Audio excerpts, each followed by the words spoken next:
शर्मा जी कह रहे थे कि राजनीति को सीखना जरूरी है। मेरी पार्टी आपकी इस राजनीति के साथ खड़ी है और अब से नहीं, क्योंकि कहने के लिए नहीं है। आपको ध्यान होगा जब छठा वेतन आयोग आया उस टाइम हमारी पार्टी वामपंथियों के 60 से ज्यादा एमपी थे और मेरे ख्याल में आजादी के बाद सबसे ज्यादा बढ़ोतरी उसी टाइम वेतन आयोग में हुई थी। किसानों को सबसे ज्यादा बेनिफिट उसी समय हुआ था। खाद के कट्टे की कीमतें कम हुई थी और पहली बार इतिहास में 100 रुपए से ज्यादा गेहूं की कीमत बढ़ी थी। मेरी पार्टी जब उस सरकार का समर्थन कर रही थी उस समय मजदूरों के लिए नए कानून बने थे, महिलाओं के लिए कानून बने थे और आज भी हमारी पार्टी के वामपंथियों के बहुत कम एमपी हैं। लोकसभा में 8 हैं और सारे मिला के 15 आई होंगे, राज्यसभा में और लोकसभा में ताकत कम है। लेकिन उस कम ताकत के बावजूद ये जो बिल है इसकी बात है या बाकी जो जनता के हित की बात है, हमने ये फैसला किया है संसद के भीतर बेशक ताकत कम होगी, सड़क के ऊपर हम आपके साथ बिल्कुल खड़े होंगे और न केवल खड़े होंगे। ये तो इतिहास है जो अनिल शर्मा जी कह रहे थे, जितनी बार या फिर पूरा साहब कह रहे थे, मेरे ख्याल में जितनी बार कर्मचारी जेल में गए होंगे हमारे संगठनों के साथी, आपकी संख्या तो इतने तो नहीं होंगे, आप दोनों जेल में गए होंगे तो 20-30 किसान सभा सीटू और नौजवान सभा के साथी आपके साथ जेल में गए हैं। आज की स्थिति कौन सी है? कल ही इसी जगह पर हम खड़ा होके अमेरिका का उपराष्ट्रपति आया हुआ है हिंदुस्तान में, आज फोटो देखे होंगे, हमारा प्रधानमंत्री उसके बालक खिलाड़ मार रहा है, 2 छोटे छोटे। अमेरिका गया तो उड़ेगा एक धन कुबेर है एलन मस्क, उसके बालका गल्ले खेलने था, वो जब आ रहा है तो उनके बालका गल्ले खेलने है। अब यह इतनी आसान बात तो है नहीं भाई, इसका बालक ने बेचारे में दूसरे के खिलाड़े पड़े हैं। असल में सदाते ही ये ऊपर वाले जो साम्राज्यवादी लोग हैं जो कब्जा करते हैं दूसरे देशों के ऊपर, उनके समर्थन में रहे हैं। आजादी की लड़ाई का इतिहास अपन देखा, इनका आरएसएस 1925 में बना, हिंदू महासभा बनी, आजादी की लड़ाई के विरोध में हमेशा खड़े रहे। वो सारे लोग ये कहते हैं कि हिंदू महासभा या ये जो आरएसएस के लोग ये आजादी की लड़ाई में शामिल नहीं थे। बात ये नहीं कि वो शामिल नहीं थे, आजादी की लड़ाई के विरोध में थे। सावरकर जेल से जब बाहर आया काला पानी की सजा काट के, 6 चिट्ठियां लिख के ये माफी मांगते हुए कि मैंने गलती कर दी, मैं अंग्रेजों के खिलाफ लड़ा, आगे से मैं अंग्रेजों के खिलाफ नहीं लड़ूंगा बल्कि उनकी मदद करूंगा। हिंदू महासभा का गठन किया और उस समय उन्होंने हिंदू मुसलमान के झगड़े कराने शुरू करे थे। 1857 की आजादी की लड़ाई के बाद 2 चीजें अंग्रेजों ने शुरू की। एक तो कांग्रेस का गठन किया ताकि लोग सीधे सरकार के खिलाफ, अंग्रेजों के खिलाफ ना लड़े, एक अलग उनका मोर्चा बनावे। दूसरा, हिंदू और मुसलमान के बीच में झगड़े करवाए जाए। वो 2 झगड़े, एक तो मोहम्मद अली जिन्ना और ये सावरकर और उनकी पार्टी जो आरएसएस, ये उसमें बड़ा योगदान दिया करते। और वही राजनीति अभी अनिल शर्मा जी कह रहे थे, छोटी नहीं है इन्होंने, फूट डालो राज करोगी। ये जो मंदिर मस्जिद, ये 3 तलाक, ये वक्फ बोर्ड, ये तमाम ऐसी चीजें हैं जो उसी राजनीति का हिस्सा है। और हमारे लोग, बड़ी दिक्कत की बात है, इस बात को समझ नहीं पाते।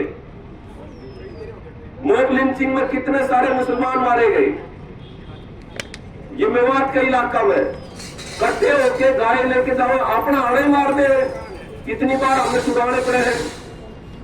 अभी पिछले दिनों 20 दिन पहले पनवल में एक और किसान मारा गया।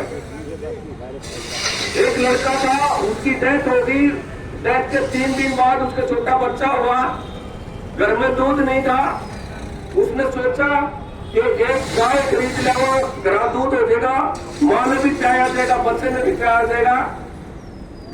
वो पिकअप में गाय लेके आने लग रहा था, गोरक्षकों ने रुकवाया, टीकावाड़ा का नाम पूछा कि है महेंद्र है जी, बात नहीं हुई। किसकी है गाय? मोहम्मद यूसुफ की है जी। एक बिला ठीक है, उसने बोला, वो बुलाया, मौका पर भीड़ इकट्ठी करी, मार दिया, थाने में ले जाके प्रदर्शन करा। बीजेपी वाले उसके साथ खड़े हैं मारनियों के खिलाफ। हमने यहाँ प्रदर्शन करा। ठीक है, बीजेपी आरएसएस का ये काम है, लेकिन कई बार दिक्कत ये हुआ है, हमने जब एसके और किसान सभा की मीटिंग करके विरोध करने का फैसला करा और एक और किसान यूनियन को ये कहा कि आ जाओ यार, इसके खिलाफ प्रदर्शन करावे, बोले ये तो रोजमर्रा है यार, ये क्या याद है। हमारे दिमाग में भी कहीं ना कहीं ये चीजें भर दी कि मुसलमान है तो कोई बात नहीं।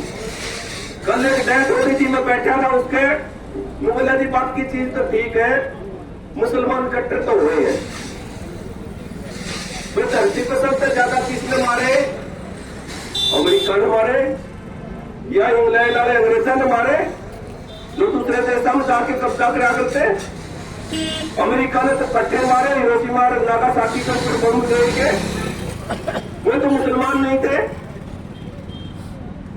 अमेरिका ने इराक में बम गिरे। अब ये इजराइल तो फिलिस्तीन के ऊपर कितना सारा फिलिस्तीन खत्म कर दिया, एक पूरे का पूरा देश धरती से गायब कर दिया, लाखों लोग मारे गए। मरणीय मुसलमान है, मरणीय यहूदी है। सब भी धर्म की कट्टरता होगी, वो चाहे हिंदू धर्म में हो, चाहे मुसलमान में हो, चाहे ईसाई में हो, वो कट्टरता इंसानियत के खिलाफ है, वो लोगों को मारेंगे। और ये कट्टरता, दूसरा बोला, देखो हिंदुस्तान में 80% है ना हिंदू है, हिंदू राष्ट्र तो होना ही चाहिए। अब उनको कौन समझावे? हिंदू धर्म में और हिंदू राष्ट्र में निराय अंतर है।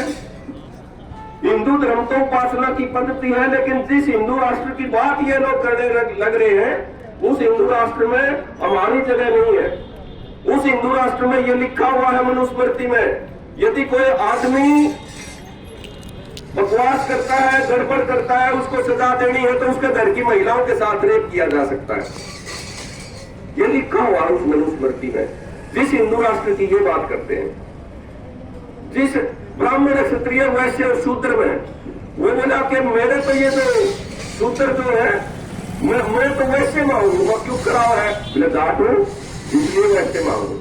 भाई साहब, जितनी ये काम करने वाली जातियां सारी शूद्रों में है। बोले शूद्रों में तो दलित है, वहां दलित शूद्रों में बोली, दलित तो अछूतों में है। इस हिंदू राष्ट्र की कल्पना में ये जितनी काम करके कमा के खाने वाली जातियां हैं, चाहे जाट है, चाहे हिंद है, चाहे शूद्र है, चाहे और दूसरी जातियां हैं, जो अपने दो हाथों से पैरों से कमा के खाने वाली जातियां हैं, वो सारी शूद्रों में शामिल है। और उन शूद्रों में थोड़े दिन पहले तो ठाकरा के घर कमाना था, वो निकलता नहीं, टाटा ने सर पर जूती धर के जाना पड़ा करता। वो हिंदू राष्ट्र है। आप लोग तैयार हो तो बीजेपी वाले पक्के तैयार हो। इन सारा मामला करते हुए अगला में आपा तो इस काम पर ला दिए। और दूसरे कानी हिंदुस्तान के 5 आदमी है, अंबानी, अडानी, टाटा, बिरला, और एक एयरटेल का मालिक के नाम है, ये एयरटेल मोबाइल है ना। इन 5 आदमियों द्वारा हिंदुस्तान की 5वें हिस्से की संपत्ति चली गई। 20% पैसा इन 5 आदमियों द्वारा। और आप बैठे वो कर रहे हैं, मारती ये कह रहे हैं कि पैसे नहीं है, ये बुजुर्ग हो गए, इनकी पेंशन कैसे देवांगे, इनका इलाज कैसे करांगे, किसानों ने एमएसपी कैसे देंगे, लोगों ने रोजगार के ऊपर जाएंगे। इन 5 आदमियों को संपत्ति दे दो, ये इनमें क्या है कि जरूरत को नहीं पैसा। वो क्या कर रहे पीर मन उसाए बनाते हो, ये 5 आदमियों ने हमारा वर्गा बना दे, देश में पीछे आएगी कौन कमी रहेगी। तो हम ठाठा के रुपये तो सारे उल्टी देगी, मारते होता है पीछे को नहीं। इस एक जगह इकट्ठी हुई संपत्ति के खिलाफ आप लड़ पाओगे। आप इस हिंदुत्व नाम की बीमारी, हिंदू धर्म की नहीं कह रहे, फिर कह रहा हूं, बहुत सारे लोग हिंदू भी जा रहे, होना तो नहीं चाहिए। हिंदुत्व और हिंदू में अंतर है। इस हिंदू राष्ट्र के खिलाफ भी ना लड़े, क्योंकि ये 90% लोगों के खिलाफ है। इन नई आर्थिक नीतियों के खिलाफ नहीं लड़े तो आप बचना मुश्किल है। मेरी पार्टी की अभी सम्मेलन था पूरे देश का, इसी महीने में अप्रैल में ये फैसला करा है कि आने वाले दिनों में तमाम तरह के मेहनत कशों को जोड़ के आगे बढ़ेंगे। इसीलिए हम आपके बीच में हैं। आपकी इन बातों का समर्थन